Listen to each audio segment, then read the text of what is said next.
Ndewonu ụmụaka mara ihe, nnọọnụ na Ada TV. Isiokwu anyị taa bụ ezinụlọ. Hi brilliant kids, welcome to Ada TV. Our topic today is the family. Those that make up the family are the father, the mother, and the children. Ndị na-emebe ezinụlọ bụ nna, nne na ụmụaka ha.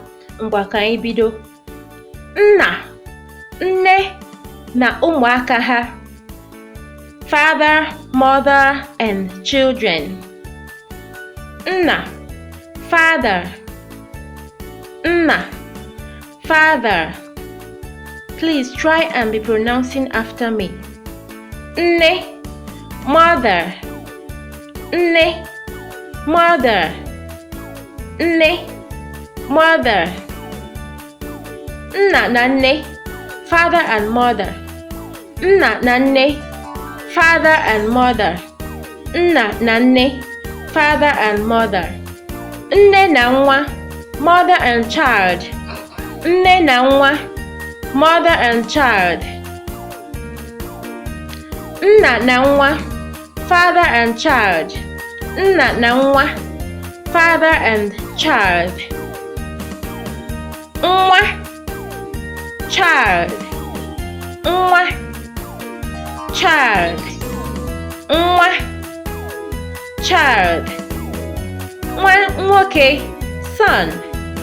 Nwa nwoke, son. Nwa nwoke, son. Nwa nwanyi, daughter. Nwa nwanyi, daughter. Nwa nwanyi, daughter. Nwanne nwoke, brother. Nwanne nwanyi, sister. Nwanne nwoke, brother. Nwanne nwanyi, sister.